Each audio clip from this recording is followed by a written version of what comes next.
Greetings and blessings, dear friends in the Spirit 111. It's Eddie Luisi. How are you? Today's message I am calling the peace of my soul, or the peace of your soul. I'm going to read something from Daily Word, Unity. Love you guys. Inner peace. Nothing can disturb the peace of my soul. Peace is a quality that resides in my spirit always. I tap into peace as I align my thoughts with God within. My divine nature is peace. If circumstances in my life seem to be out of order, if someone I love is facing a difficult situation, I call upon my power of peace to calm my emotions and remain centered in faith. I take time to connect with the peace of my being regularly. I turn within. I allow my breathing to slow. I center myself in the present moment. Nothing else in this moment matters. I am calm and peaceful. Taking a few quiet moments during the day keeps me centered and allows me to function in grace, even in the most trying circumstances. Nothing can disturb the peace of my soul. And from Luke 10:5, whatever house you enter, first say, peace to this house. I like that. So, dear friends in the Spirit 111, it was a tiring, rough week, if not month. And I woke up today a little down and sent that in our prayers and blessings things, but I feel a little better. And my wife got up and we chatted a little bit and we hugged and I read some reflections and I paid some bills and I drove my kid to the camp. She's going to be a camper there, a worker there, so a counselor. So they're having orientation today. So I'm slowly coming out of my funk. So you're seeing more of the happy Eddie Luisi.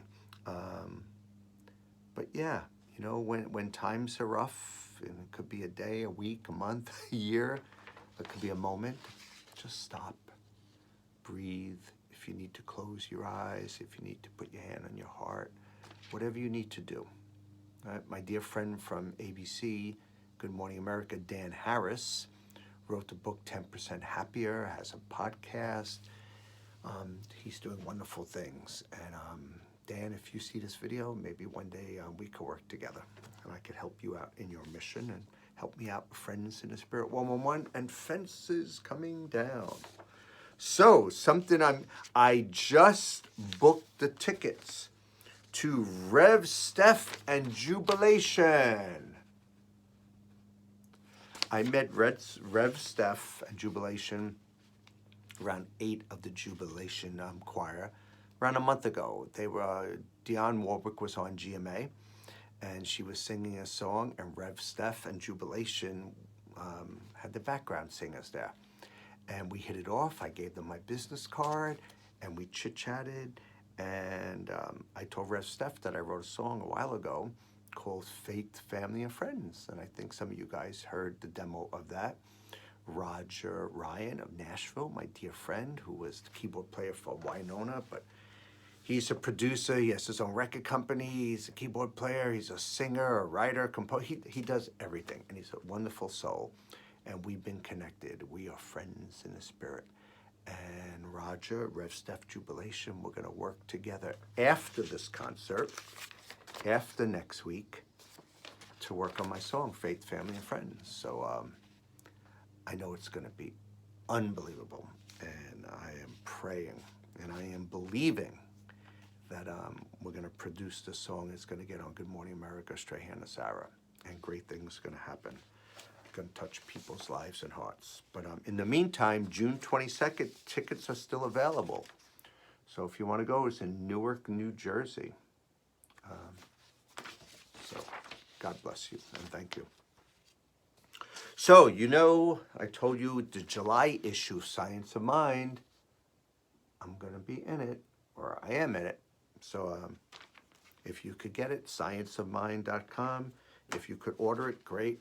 I think Holly, one of the editors, is going to send me a PDF of the article too. So if you don't want to pay the couple bucks, we're going to give you the PDF when she sends it to me.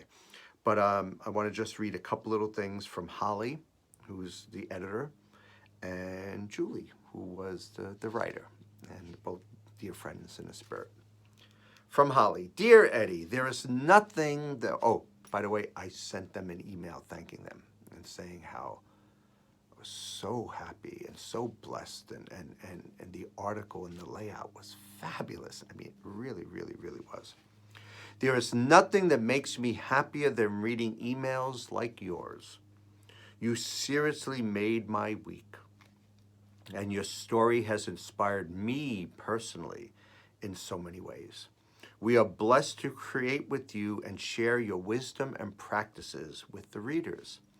I will send a PDF over the feature as well as the cover so you can promote it on social media, etc. Talk to you soon, Holly. And from Julie, dear Julie, like Holly, my heart leaps at emails like yours. This is why I do what I do. I am deeply and profoundly grateful for the chance to tell stories like yours. There are many paths to the one, and each of us chooses our own route. Yours will inspire many, more than you might imagine. Sending you my love, Julie. More than you might imagine. Dear friends in the spirit, 111, I've been doing this for a while. And I am blessed, I am grateful, and I can't wait to see what happens with this when the article's out. And I can't wait to see how it touches people's lives and what happens with my ministry. A friend in the spirit. And then this picture of me when I was a little thinner with my 2 tattoos. There's our logo. Really. Another picture of me with Elton John, Miss Piggy. That's my daily ritual, my morning prayer ritual. They put it up. And he really did a great job with this. I'm really blessed. Put a picture of me and Lizzie. I'll cue the spirit. Me with some guitar players. I don't know who they are. And then from the writer. So, thank you. Let's move on. This is from 3 Minutes a Day, the Christophers. Excelling on a different court. Robert Sticks Mitchell was a standout on Seton Hall basketball court in the 2008 to 2009 season. But by his junior year, arguments with his coach over playing time had Mitchell off the team. In an effort to revive his chances, Mitchell set a meeting with Seton Hall's president. As reported in New York's Daily News, a bad decision to drive a friend to another dorm to buy drugs put Mitchell in jail. He swears he did not know the friend was armed and intent on robbing those at the dorm, some of whom were Mitchell's teammates. Another bad decision. To take a guilty plea, even though he was an unwitting accessory to avoid prison time, ensured Mitchell would never play again the NCAA basketball, never play there. For a time, Sticks tried to outrun his past, but now he's back home in Brooklyn, mentoring young men like he used to be, strengthening them in basketball and in life. They have heard all my stories, Mitchell says. I try to keep the guys sharp and ready for life's challenges. That is the greatest gift I can give. And from Psalm 51:13, then I will teach transgressors your ways. And the little prayer, help me, Lord, to transform my past into a gift. Now, you know I'm very much into mentoring. Good News Mentoring Association here in Rockland. I didn't make that meeting last week. I was tired. But I'm going to get involved. Future Now Media Conference with Peggy Kim, the founder, creator. Fabulous stuff. Ravi. I forget your last name, but he has a mentor cloud. So we're going to hook up eventually. But just yesterday, a young lady, Caroline from Future Now, and she goes to Amherst College. She said she didn't have a chance to meet me at the conference, but she looked me up on LinkedIn and saw my credits and wanted to chat with me. So she sent me an email a week ago, and yesterday she called me up and we chit-chatted on the phone for over a half hour. And what a fabulous young lady. And she wants to get into media, but I told her, what are your passions? What do you like? And she was talking about doing a story about prisoners, and I said, wow, I've done prison ministry. That's what Fences Coming Down is all about. Beth Deacon is writing a book or wrote a book, and she's sending me one chapter at a time to read because she taught math at the prisons in Keokuk, Iowa, or maybe maybe another town, I'm not sure. But wonderful people, the peace of my soul, right? Giving peace to others by mentoring them, guiding them, giving peace to prisoners, giving peace to this basketball player, right? That kind of messed up. So I'm going to read from Daily Practice, Sacred Reading and Meditation, One Spirit Learning Alliance. And I believe they had a graduation last Saturday at St. John Divine. And I wasn't able to attend, but if you go on their Facebook page, I think they have the whole 2 hours there as a video, so you could check them out. One Spirit Learning Alliance. The quality of human life on our planet is nothing more than the sum total of our daily interactions with one another. Each time we help and each time we harm, we have a dramatic impact on our world. Because we are human, some of our interactions will go wrong, and then we will hurt or be hurt or both. It is the nature of being human, and it is unavoidable. Forgiveness is the way we set those interactions right. It is the way we mend tears in the social fabric. It is the way we stop our human community from unraveling. Desmond Tutu and Mifo Tutu, the Book of Forgiving, right? The peace of my soul. Forgive one another. Listen to one another. Help one another. Mentor to one another. Dan Harris is helping people 10% happier to help you meditate. And it doesn't have to be perfect. We don't have to be perfect to meditate. There could be distractions going on, and that's okay. Just be aware of those distractions. Eventually they go away. This is another little reflection from Daily Word Unity. It's called Resilience. I am an infinite expression of life. I am whole and well. When a plant goes through a dry period, it grows stronger because it can no longer rely on surface moisture. It has to go deep. So do I. When difficulties cause me to reach toward a deeper level of my being, I experience a stronger sense of my capacity for growth and change. During these dry periods that seem to test my inner resources, I am encouraged to stretch and extend the roots of my soul to a deeper level. There are no situations in my life that define me. I stand in my spiritual identity and honor that part of myself. No one can take away my essential spiritual self from me. I bounce back from any adversity with ease and grace. I am resilient. And from Luke 5:4, when he had finished speaking, he said to Simon, "Put out into the deep water and let down your nets." How cool is that, right?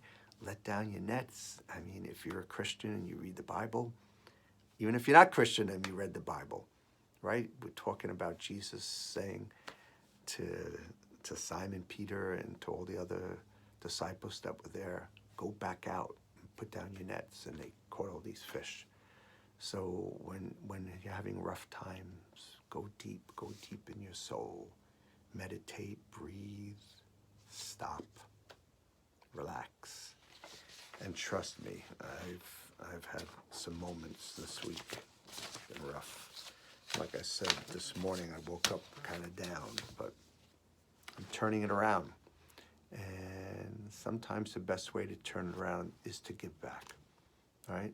To help others, to share your time, talent, treasures with others helps you, right? What goes around comes around.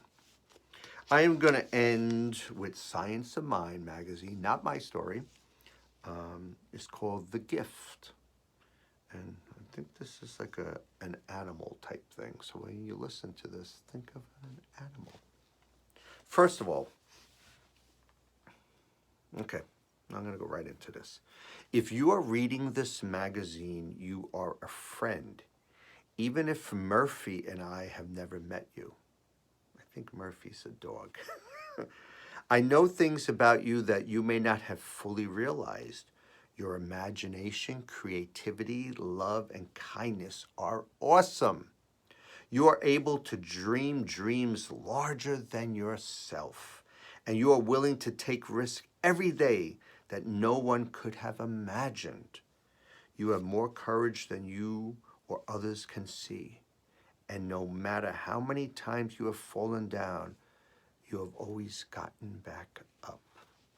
No matter how many years you have occupied the body you live in, you are ageless. No matter what the conditions are around you, you are not a condition. I know that you are on a journey of discovery, and there is much you will not know until the journey has ended. Because we are friends, I have sent you some much-needed life supplies. When you open this beautifully gift-wrapped package, you will find 7 pounds of concentrated joy, 12 pounds of belly laughter, 28 pounds of unused smiles, 14 pounds of gratitude, 10 pounds of surprise, along with 8 pounds of wonder and 1 rose. I hope you enjoyed the 6 pounds of solvent I have included, designed to soak up guilt and shame, and the bucket of soft skin oil that makes anger and hate slip away without the ugly scum that follows a negative argument or attack. The supplies I sent will never run out, and you will not be charged for shipping. The affirmation: I am the expression of infinite imagination. I love it and have fun with it. So this author who wrote this, wow, thank you. Thank you. I don't have your name here, and I apologize. But that's the June issue. That was June 1st, actually, the reflection for June 1st. And beautiful. You know, we all have guilt, we all have shame, we all have problems. But somebody sent us a gift with a lot of love. And, you know, listen to this, play it back, write down some of these notes, because this is really great stuff. 7 pounds of joy, 12 pounds of belly laughter, 28 pounds of unused smiles, 14 pounds of gratitude, 10 pounds of surprise, 8 pounds of wonder, and solvent to get rid of the guilt and shame, and soft skin oil to get rid of anger and hate. What great advice. So the peace of my soul. I hope this little talk helped you with the peace of your soul. Don't forget to share your faith, whatever your faith is, with family, friends, and don't forget to cue the spirit. God bless you. Have a wonderful day, a wonderful weekend, a wonderful week. See you next Saturday. And next Saturday, June 22nd, Revsteph Jubilee in Newark. Check them out. God bless. Bye.